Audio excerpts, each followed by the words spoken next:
Alright guys, as you guys can see here, we've got our 2013 $500 gaming PC build, and altogether this thing cost me, like I said, $503, so not $500 exactly, but $503, but after mailing rebate it's a little bit less, so not in total. In total I paid Newegg and Best Buy $500, but you get the point. So yeah, as you can see, I've got the desktop hard drive there. I got that from Best Buy because I didn't have enough money, actual like cash, to buy it from Newegg, so I bought it from Best Buy because I had some gift cards there.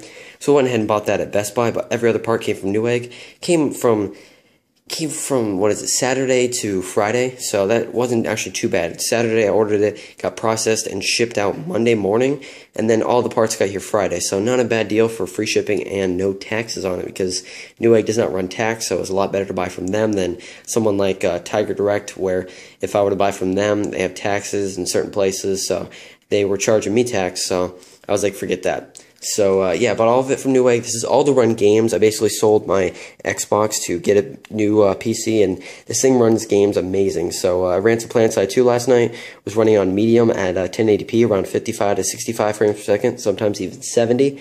And then I turned it up to high, and I even got 35 to 40 FPS. So, still really good settings at high, but again, it's on 1080p, so that's just awesome. Yeah, we'll go ahead and hop into the build here. Every time I record this, it takes forever, so I'm just going to go ahead and overview each part, not go into huge detail, but as you can see here, got the 430-watt power supply from Corsair.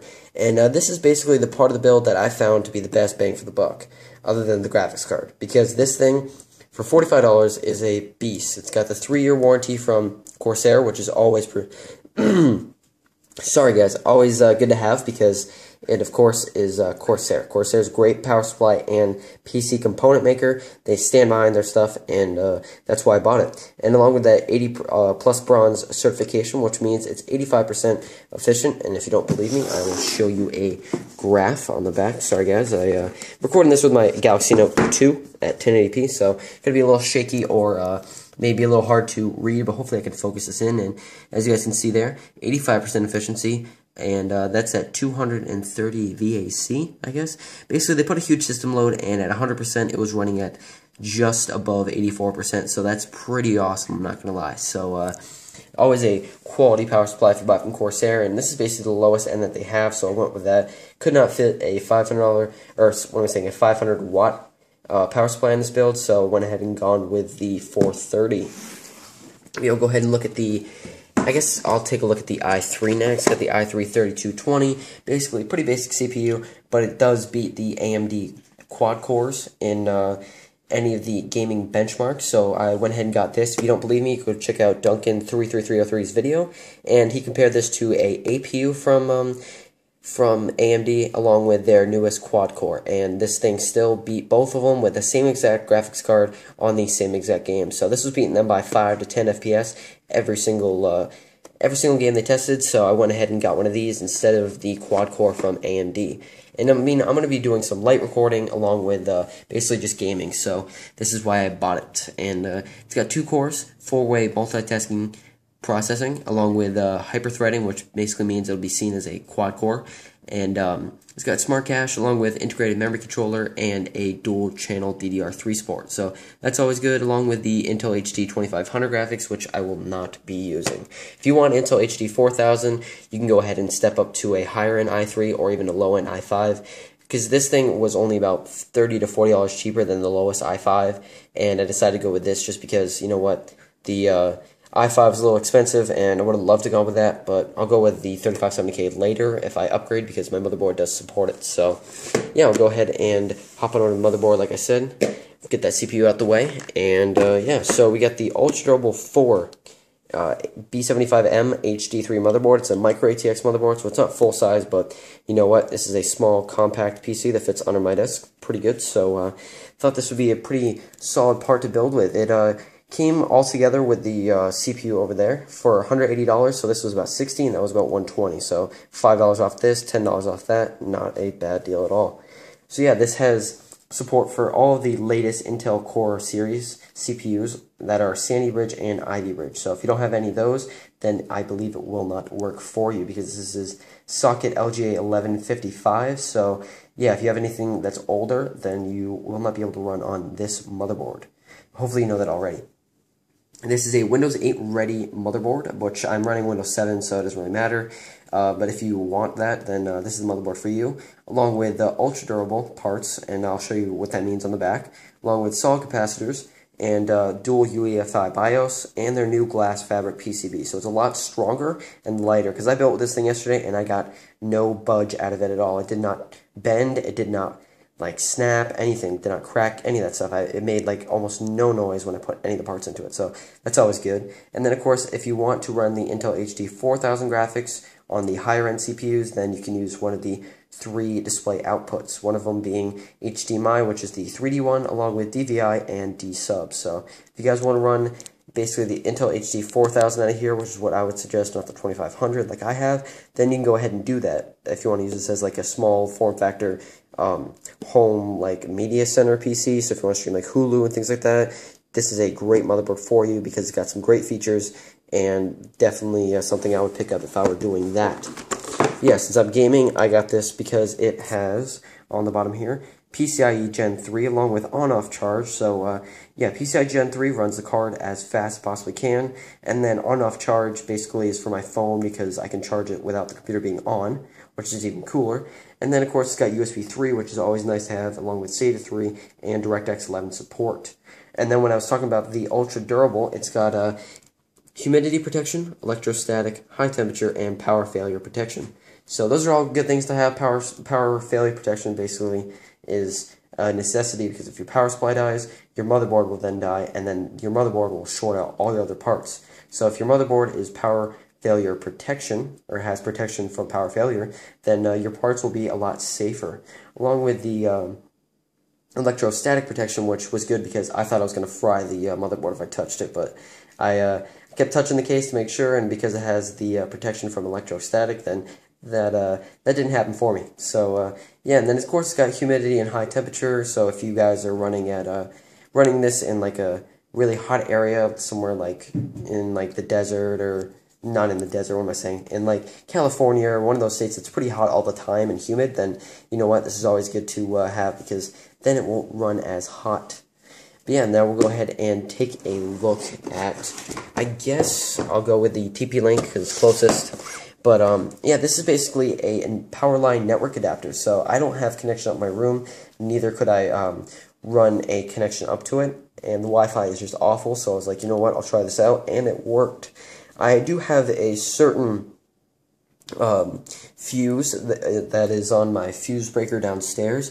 Basically, if you don't have the right fuses, it could not work for you. But if you're you pretty much have a good shot at running it, you can look up online. There's a certain type of fuse that hinders the connection, so you might not be able to get any connection up into your room or wherever you're placing this.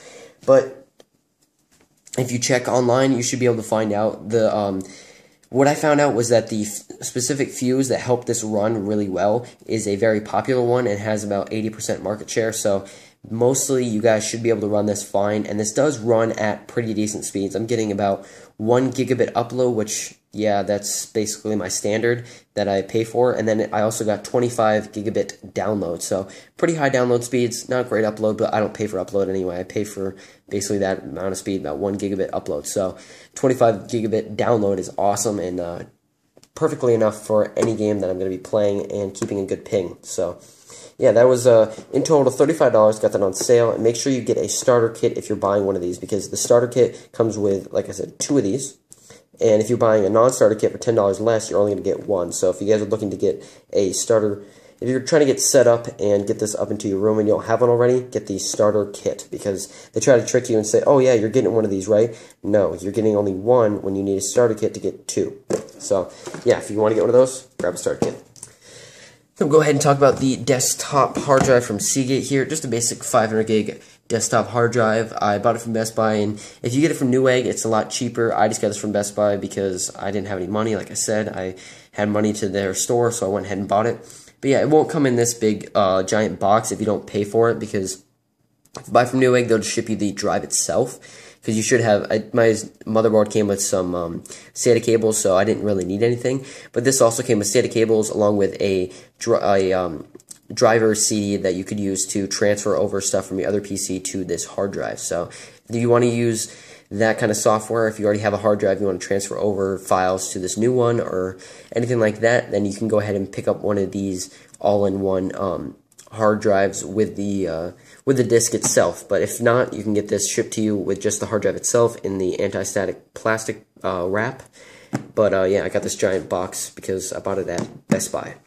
Now we'll go ahead and check out the XMS3 memory. I got 4 gigs of this, basically because it's really expensive now. This cost me $32. It was going to be $33 for Dominator, so I was like, you know what, save $1, just grab this. And it was very expensive. I was surprised because you used to be able to get Ripjaws for about $35. You can get 8 gigs of G.Skill Ripjaws, but for this, it was $32, and I was like, you know what, I'll just take it because I can't afford to pay for 8 gigs right now, but I'll go ahead and grab another 4 gig stick later on. Yeah, it's 1600 megahertz. Doesn't say it on the box. It did say it on the RAM, which I was surprised because I thought they were going to send me 1600, which they did, but it didn't say anywhere on here what type of RAM it was, what the speeds were. So yeah, it's 1600 megahertz. Just trust me on that because I have it in my build and I saw it. And sorry for the shakiness here. But yeah, 4 gigs of that runs perfectly fine, and yeah, you don't need really 8 gigs unless, if you can afford it, definitely grab it. But if you're just gaming like I am, you won't need too much RAM. 4 gigs is plenty enough, plenty RAM. But yeah, this is basically the heart of the build right here, as you can see with that nice woman on the front. It is a HD 7770, so it's a gigahertz edition card, which means it's overclocked out the box, and like it shows down here, gigahertz, along with PCI Express 3.0, which my CPU supports, along with DisplayPort, HDMI, AMD app acceleration, which means I can overclock it, along with iFinity 2.0, and then the 28nm process, which means this thing runs cooler and takes up a lot less power. This thing in total takes about only a little 6-pin connector from the power supply, which means it's going to take around 100 watts, so it's not too bad at all. And then as you can see, it reiterates everything in the back. It's got cables with it, a driver CD, which I used, and the 7770 graphics card. Then, of course, like I said, it's got GDDR5 memory, 1 gig of that, which is plenty of memory for gaming. If you want to run 2 monitors, and I would suggest if you're going to run 2 monitors for gaming, like it says here, you can do that with iFinity. Then go ahead and pick up a second one and run these in Crossfire, like it says you can do. But if you want to just run a dummy display to read your Facebook, your email, your Twitter, anything like that, or watch a YouTube video while you're gaming, then go ahead and you can still use this card. But if you want to actually game on multi-monitors, then you want to pick up a second one of these. But yeah, if you can see here, it's a HDMI with 3D, but again, like I said, grab a second card if you want to do 3D, because this card, it can handle some games at 3D, like if you're playing, I don't know if any of the Blizzard games do 3D, but basically if you're playing low-end games 3D, this should be fine, but if you're not, then go ahead and grab a second one. But yeah, this is just, this all together came for $110. It cannot be beat at that price. For $110, you just cannot beat something like this. It's overclocked. It's got 1 gig of memory. It runs any game fine. I was running, last night I was playing PlanetSide and ran that at medium settings and got around 55 to 65 FPS. So, pretty solid graphics card there. But my last part of the build, as you can see here, is my V3 Black Edition from Thermaltake. It's a pretty good case, but I have some gripes about it that I'll tell you about in just a second when I go upstairs to show you the case and the PC itself running. But it did come with a nice blue fan, and that's the only fan it did come with, so it came with 1 exhaust, but nothing else. USB 2 on the front, along with power and reset switches, and front panel audio. So, pretty decent case for $40 and $10 mail-in rebate. Not a bad deal, but I'll tell you some problems with it in just a second. Alright guys, as you guys can see here, this is my Tplink, and it is running my internet connection. As you can see, it runs this yellow cable that it came with all the way to the back of my PC, and has it running pretty well. As you can see, it's got the 3 lights on it, and just as proof that it is running, you can see that they are blinking lights, and the bottom blinking light means it's running Ethernet. So I'm getting connection up here, and I can show you in just a second. But yeah, guys, as you can see here, this comes with a window, which is pretty nice, so I can see my i3 running along with the blue LED fan in the back. Then you can see the top of my graphics card there. And then I can show you the problem with this case. That is the wiring. Look what I had to do. I had to throw all this wiring basically right there, because there's no room in the back.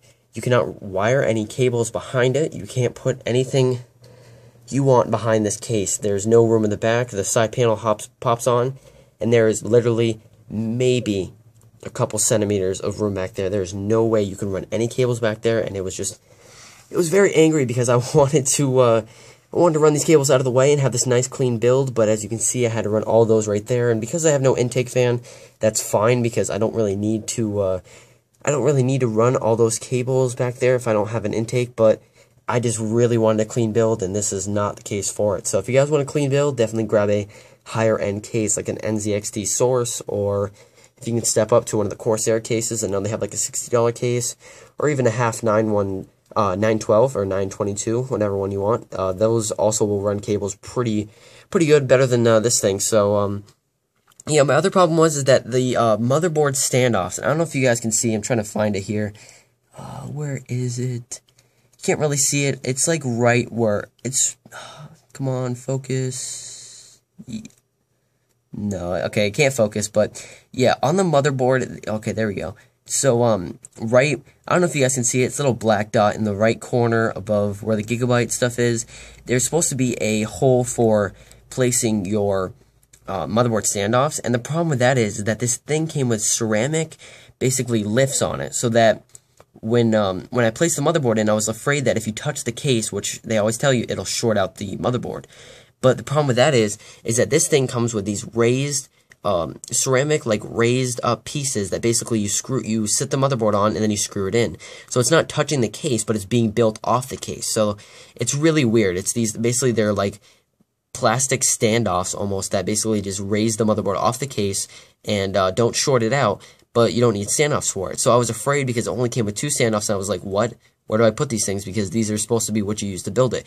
But for some reason that they included those ceramic things, and I guess that's how it works. So I placed my motherboard on it, and then I had to use those 2 standoffs because my motherboard was smaller. So this supports a full ATX board, but I was using a micro ATX, so I had to use those 2 standoffs that they included to fill in these 2 holes that they did not make the ceramic lift-off or standoff things. So that was kind of annoying, but that's just a minor gripe. But if you guys are looking to build a PC, then go ahead and grab a different case, because this thing is not worth it, even though it did come with a nice $10 Visa gift card, or should I say a mail-in rebate. So I'll show you guys here kind of my desk here. Got my Blu-ray player, my DirecTV, along with my little Apple TV here.